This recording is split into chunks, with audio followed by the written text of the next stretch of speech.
Good evening. So இந்த video வந்து LIC ஏஏஓவோட slot review தான். நான் வந்து அட்டன் பண்ணது லாஸ்ட் ஸ்லாட் 3:30 ஸ்லாட்.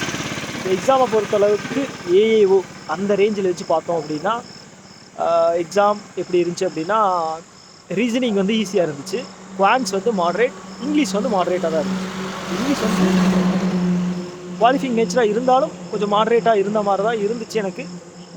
ஓகே, என்னோடய ஓவரால் அட்டெம்ப்ட் வந்து பார்த்துட்டிங்க அப்படின்னா ஸோ 50 விடாத தாண்டி ஓகே ஓவராலாக என்னோடய அட்டெம்ப்ட் வந்து பார்த்திங்கன்னா குவான்ஸில் 26, ரீசனிங்கில் வந்து பார்த்துட்டிங்க அப்படின்னா 35 போட்டேன். ஒன்று மட்டும் டவுட்டாக இருக்குது, அது எதுன்னா மீனிங்ஃபுல் வேர்ட். மீனிங்ஃபுல் வேர்டில் ஃபஸ்ட்டு வேர்டு வந்து கேர் அப்படிங்கிறது வந்துச்சு. ஸோ இன்னொரு வேர்டு வந்து ஏசர் அப்படிங்கிற வேர்டு இருக்கா இல்லையான்னு தெரில. நான் வந்து 2 வேர்டை எடுத்துக்கிட்டு மோர் தென் 1 அப்படிங்கிற ஆப்ஷன் வந்து நான் கொடுத்துட்டேன். ஸோ இதுதான். அதை தாண்டி வந்து இங்கிலீஷ் வந்து ஆர்சி வந்து ரொம்ப லென்த்தியாக இருந்த மாதிரி இருந்துச்சு, ரொம்ப கன்ஃபியூஸ் பண்ணுற மாதிரி இருந்துச்சு. அதை தாண்டி வந்து பேராஜம்பிள் வந்துருச்சு. ஸோ அதனால் வந்து மாடரேட் அப்படிங்கிற ரேஞ்சில் வச்சுக்கலாம். ஓகே, குவான்ஸை பொறுத்தளவுக்கு மாடரேட் தான். ஏன் அப்படின்னா வந்து சிம்பிளிஃபிகேஷன் வந்து பார்த்துட்டிங்க அப்படின்னா ஃபஸ்ட்டு சிம்பிளிஃபிகேஷன் சமயம் வந்து பார்த்திங்கன்னா ஆன்சர் வரல. ஸோ அது எனக்கு வரலையா இல்லை வந்து சிஸ்டமில் தப்பாக இருந்துச்சா அப்படின்னு சொல்லி எனக்கு தெரில. ஏன் அப்படின்னா வந்து ஆப்ஷனில் வந்து பார்த்துட்டிங்க அப்படின்னா வந்த ஆன்சருக்கு ஆப்ஷனே வந்து கிடைக்கல. ஒருவேளை நான் ஏதாவது தப்பு பண்ணனா இல்லை அதில் தப்பு இருக்கா அப்படிங்கிறது எனக்கு தெரியல. ஸோ அதை கழிச்சிட்டு பார்த்தா தான் 26. ஓகேங்களா, அதை கழிச்சிட்டு பார்த்தா தான் 26. ஸோ அதை தாண்டி வந்து பார்த்துட்டிங்க அப்படின்னா 2 டிஐ வந்துச்சு. 2 டிஐயில் 6 மார்க்குன்னு நினைக்கிறேன். ஒரு கேஸில் டிஐ வந்துச்சு. ஸோ கேஸில் டிஐ நான் தொட்டேன். அதுக்கப்புறம் வந்து பார்த்தீங்கன்னா எவ்வளோ மார்க் இருக்குதுன்னு போய் பார்த்துட்டு சரி இது வேணாம், இது வந்து டைம் அப்படிங்கிறது எடுத்துக்கும் அப்படின்னு சொல்லிட்டு நான் வந்து ஸ்கிப் பண்ணிட்டேன்.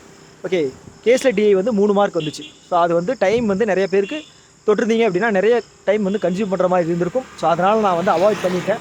ஸோ அதை தாண்டி வந்து ராங் நம்பர் வந்துருச்சு. ஓகேங்களா, ராங் நம்பர் வந்துருச்சு. அதனால் இந்த ஸ்லாட் வந்து அதனால் இந்த ஸ்லாட் வந்து மாடரேட் அப்படிங்கிறது எடுத்துக்கலாம். ஓகேவா, ஸோ ரீசனிங் வந்து எல்லாமே வந்து ஈஸியாக தான் இருந்துச்சு. ஓகேங்களா, யாராவது பசிலில் வந்து உட்காந்துருந்தீங்க அப்படின்னு வச்சுங்களேன், ஸ்டக் ஆகி அவங்களுக்கு மட்டும்தான் என்ன சொல்கிறது அட்டெம்ப்ட் கம்மியாக இருக்குது தவிர மற்ற எல்லாருக்குமே வந்து பார்த்துட்டிங்க அப்படின்னா மேக்ஸிமம் அட்டெம்ப்ட் கொடுத்துருப்பீங்க. ஓகேவா, ஏன் அப்படின்னா வந்து எதில் ஸ்டக் ஆவீங்க அப்படின்னா அந்த ஃபஸ்ட்டு பசில் வந்துருந்துச்சு இல்லையா, இயர் பேஸ் பண்ண பசில் வந்துருச்சு இல்லையா, அதில் தான் வந்து எனக்கு தெரிஞ்சு ஒரு சிலர் வந்து ஸ்டக் ஆனாங்க அப்படின்னு சொல்லி கேள்விப்பட்டேன். ஸோ அது மட்டும் ஆன்சர் வந்துருச்சு அப்படின்னு வச்சுங்களேன், மற்றது எல்லாமே ஈஸியாக தான் இருந்துச்சு. ஓகேங்களா, 4 பசில் வந்துருச்சு. ஒன்று இயர் பேஸ் பண்ண பசில், இன்னொன்று வந்து பார்த்துட்டிங்க அப்படின்னா இன்னொன்று வந்து பேரலல் 6 மெம்பர்ஸு பேரலு. அதுக்கப்புறம் வந்து பார்த்திங்க அப்படின்னா அந்த 9 மெம்பர்ஸ் ஒன் எபோவ் 1 அப்படிங்கிறது. அப்புறம் வந்து பார்த்திங்க அப்படின்னா இன்னொன்று வந்து ஸோ ஓகே, இன்னொன்று வந்து எனக்கு வந்து சரியாக ஞாபகம் இல்லை. ஓகே, அதை தாண்டி சிலாசிசம் வந்துருந்துச்சு, டைரக்ஷன்ஸ் வந்துருந்துச்சு, இன்இக்வாலிட்டி வந்துருந்துச்சு, பிளட் ரிலேஷன்ஸ் வந்துருச்சு. அதுக்கப்புறம் வந்து பார்த்திங்கன்னா பேரிங், அப்புறம் மீனிங்ஃபுல் வேர்ட், அப்புறம் வேறு என்ன வந்துருச்சு, இது டீகோடிங் ஒரு ஒரு ஒரு மிஸ்லீனிங். ஓகே, ஸோ இதுதான் 35 கொஸ்டின் இதாக வந்துருச்சு. ஓகே, உங்களோட அட்டெம்ப்ட் என்ன அப்படிங்கிறது வந்து கீழே வந்து கமெண்ட் பாக்ஸில் சொல்லுங்கள். ஓகேவா, ஸோ என்னோடது வந்து ஓவராலாக வந்து பார்த்திங்க அப்படின்னா 100 போட்டுட்டேன்.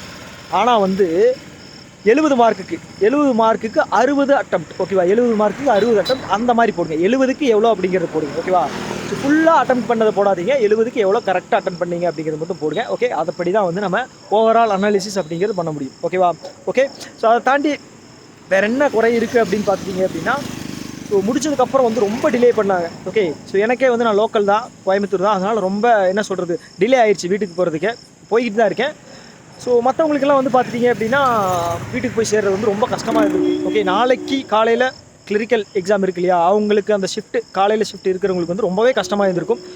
ஸோ அவங்க வந்து பூட் பண்ணுறேன், லான்ச் பண்ணுறேன் அப்படின்னு சொல்லி என்னமோ பண்ணிக்கிட்டு இருந்தாங்க உள்ள. நம்மளை அனுப்பிச்சி விட்டுட்டு கூட அதை பண்ணியிருந்துருக்கலாம். ஸோ ஏன் இப்படி பண்ணாங்க அப்படிங்கிறது தெரியல. ஸோ ஒரே ஒரு குறை, ரங்கநாதனில் இது வரைக்கும் எந்த குறையும் இல்லை. இப்போது இந்த ஸ்லாட்டில் வந்து எனக்கு தெரிஞ்ச ஒரு ஒரு மிஸ்டேக் அவங்க சைடில் இருந்து பார்த்தீங்க அப்படின்னா இதுதான். ஸோ இதை வந்து அவாய்ட் பண்ணிட்டால் நல்லாயிருக்கும். ஸோ கேட்பாங்க அப்படிங்கிறது வந்து தெரியலை. ஸோ சொல்ல வேண்டியது நம்மளோட கடமை. ஓகே, ஸோ உங்களோட அட்டெம்ப்ட் என்ன அப்படிங்கிறத கீழே வந்து மறக்காமல் கமெண்ட் பண்ணுங்கள். 4th ஷிஃப்ட் லாஸ்ட் ஷிஃப்ட்டு ஓகேவா எவ்வளோன்னு சொல்லி மறக்காமல் சொல்லுங்கள். ஓகே, டாட்டா பாய்.